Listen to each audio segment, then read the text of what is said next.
Hi guys. Hi everybody. I wanted to make a video of my ovulation. I'm tracking it right now. Of this month, October actually, with easy at home ovulation. And it's crazy because I didn't know anything about ovulations and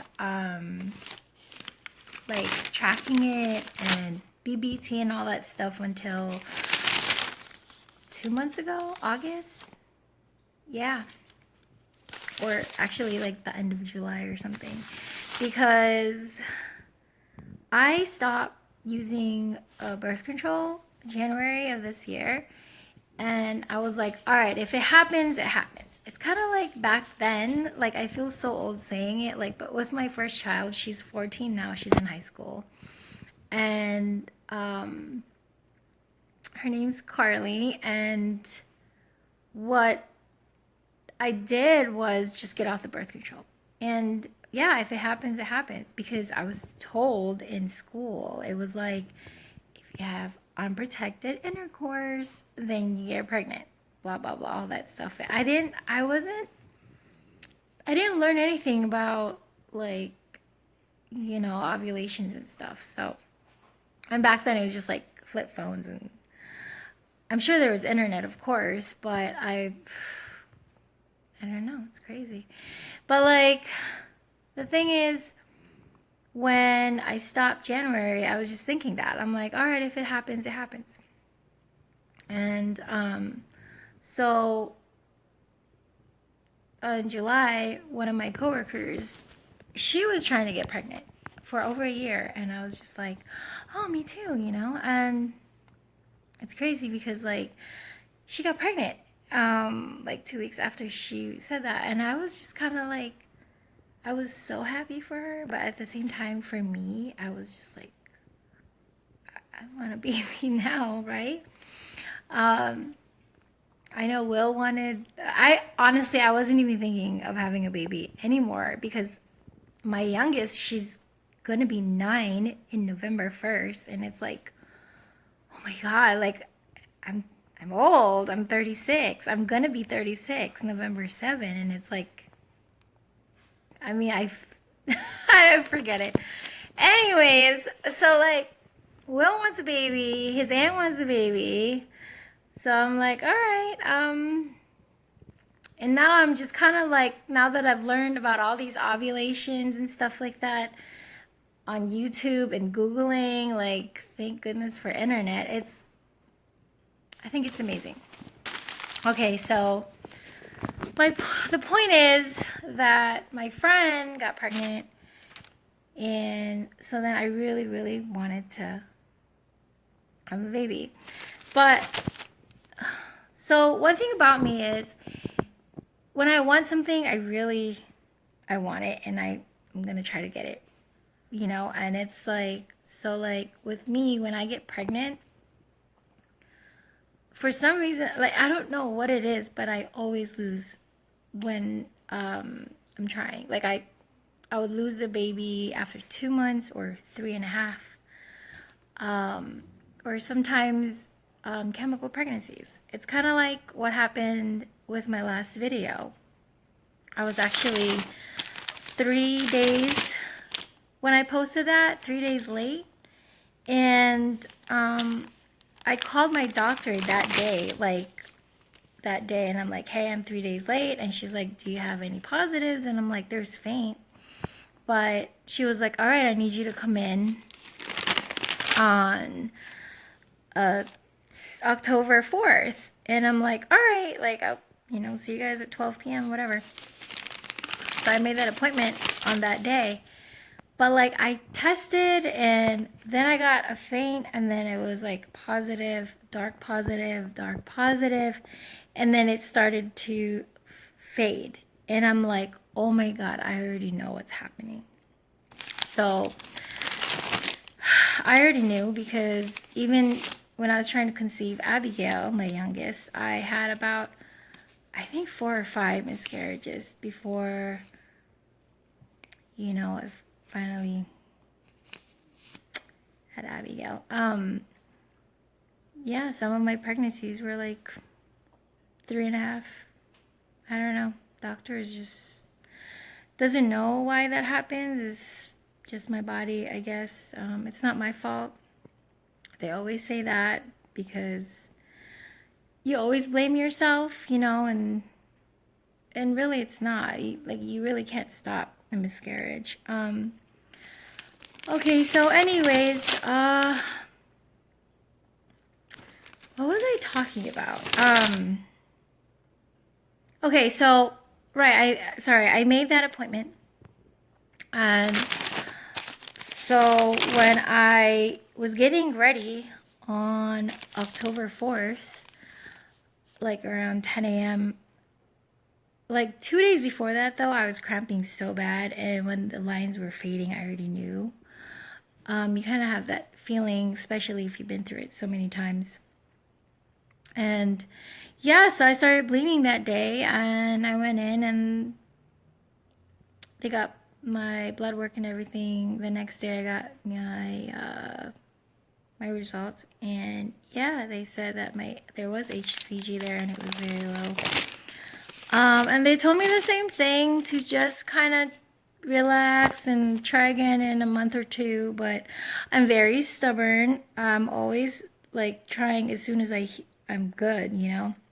And basically, like, periods, it's usually like well, my period only lasts 2 days, honestly, two or 2.5 days sometimes, and that's my norm. And it's like when I was having my miscarriage, it lasted for like a week, maybe about 6-7 days, and it was longer and heavier. So a lot of females, they really don't know when they're actually having a miscarriage. They just think they were late for a couple of days.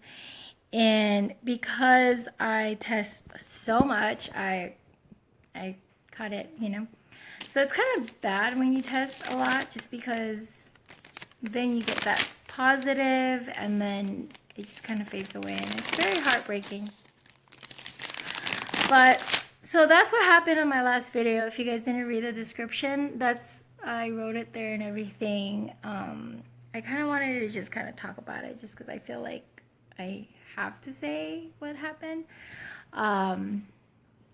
So anyways, I'm still trying, and yeah, I wanted to show you guys my ovulation tracking thingy this month, because this is my second time.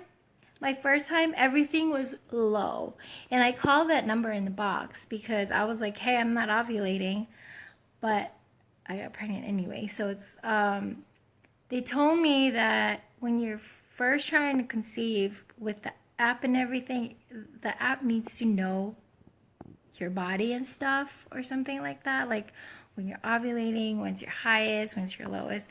But I'm like, I got all lows, but because it's my first time, it doesn't know me yet.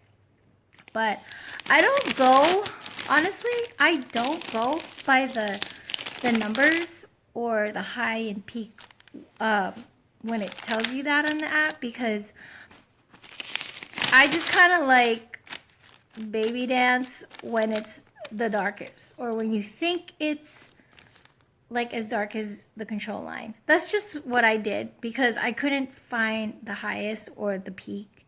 I just kind of like, all right, this looks like kind of like it, so I'm like, all right, I'm just gonna go with it, right?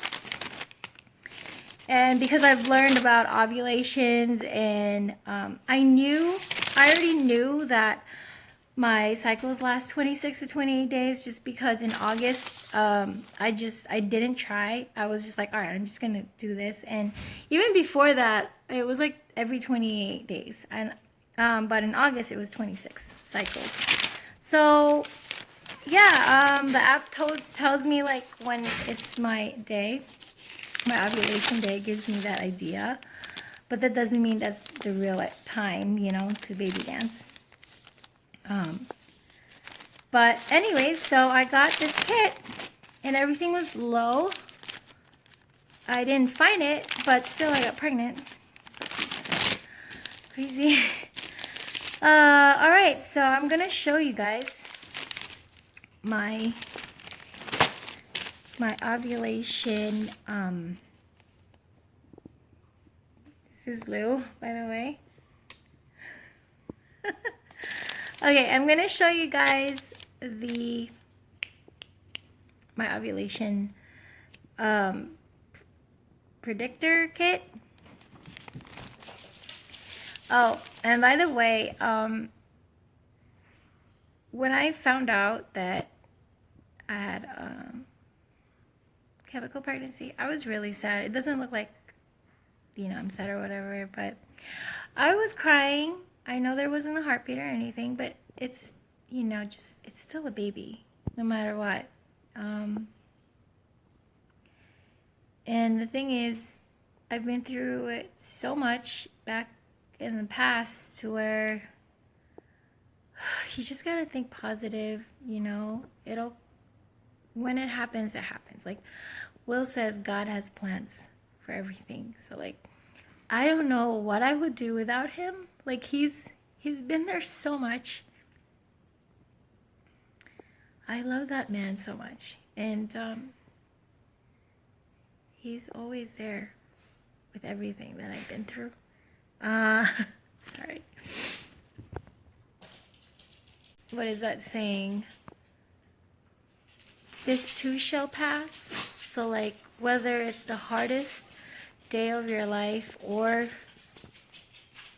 the worst day of your life or the best day of your life, it'll pass. So I know how hard it is to try to conceive, guys, and you know, we go through so much. There's Miss Abigail. We go through so much pregnancy tests. Like we would buy cheapies, 2 cheapies boxes with 20 each in the box, and we use them, and it's like, what if it's not positive? And then we buy the expensive one. Like I feel like maybe I'm not the only one that's going through this, but it's so hard. Like I would. Will is so supportive that he's like, oh babe, here you go get another one, you know. And I know that it wouldn't even show positive after between 6 to 12 days after ovulation, but it's just that you want to see the positive so bad, and you start testing after your ovulation. It's like, it's crazy. And even when you have your period and it's like you're still testing, it's just because you're like, what if it's implantation? And it's like hope, you know. Like I don't know, maybe I'm not the only one that's going through this. Like it's so hard. Like even with conceiving Abigail, like with all that loss that I had, I would test and test. Like right after I'm done bleeding, I would like test so much. Back then it was Kmart, and this cashier would be like, you just came like this morning. Like he didn't say that, but I know in his mind it's like, this lady's crazy. I would buy like 4 boxes of first response, and then I'd go back the next day because you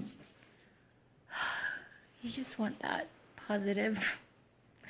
But I'm just saying, like, that it'll happen for everyone. And I'm thinking of those who is trying, because I know it's so hard, right? All right, guys, sorry for that long talk. I didn't know I was going to talk that long.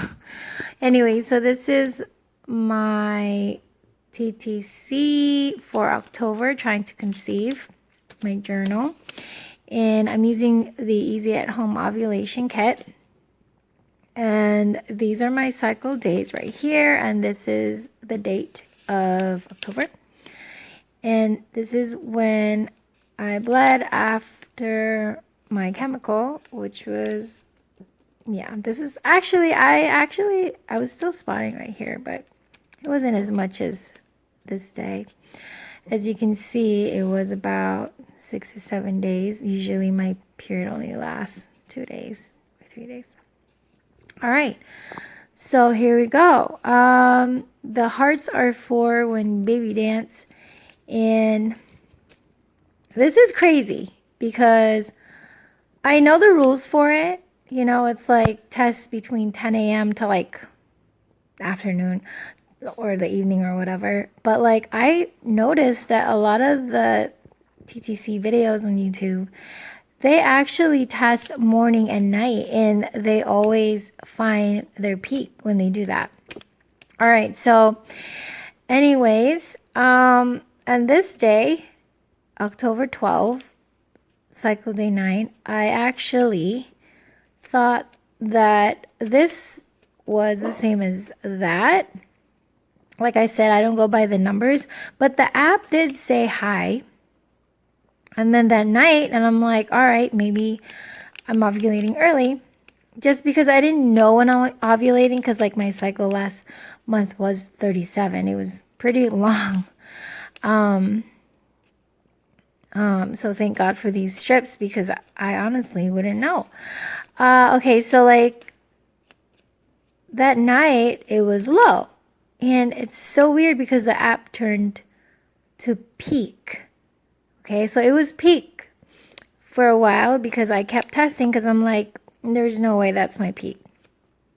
It's too soon, right? So I tested till cycle day 12 that morning. I got this one, which is darker than the control line, or as dark as the control line. And when the app said when it had peak, it turned to peak, right? And so like this was still peak. So you can actually go on the app and change it. I changed it to low. Okay? Because the app really doesn't know you yet. So you have to have like to give an idea, I guess. And that app also is giving you an idea too for your next cycle if you don't get pregnant with this cycle. So like, yeah, so this turned into peak, and so I changed this to low. And then I tested at 6:04, 10:56 p.m.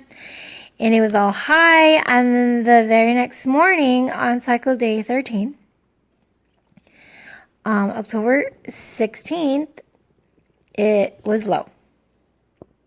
So then I found out that, okay, so this is my window right here. But honestly, I think if I tested it around 9 or 10 p.m., it would have been probably high or peak. And this would have been my high and peak day, or peak. And then, so it don't really matter. It's like between these two right here. So then the app tells you to like keep testing just in case there's another high. But I counted it as my first days past ovulation, my first DPO. So I wrote it right there. And yeah, it's getting lower, and till this day, it's already the 21st. I'm still testing, because what if there's another high, right? Or peak? Like, what if this wasn't my real peak? So I just wanted to make sure. And I'm still testing, and it's still very low. So yeah, that's it. And my BBTing, I'm also doing that, and it sucks. Like the temperature is very low, and they say like you have like a thyroid problem, but really all my blood tests came in. I'm actually really good. I'm perfectly fine. So I don't really like the BBT. Sorry, I don't want to hurt anybody's feelings, or because I know some people it works for them. For me, it doesn't even match the ovulation line and everything on the app. All right, so that's it. I'm crossing my fingers for this month. I'm already at 5 days DPO, and I will update that with you guys in the next video. But for sure, if I'm not pregnant though, I'm just gonna have to start over again. So thank you for watching, and have a wonderful month. And baby dust for everyone. Thank you. Bye.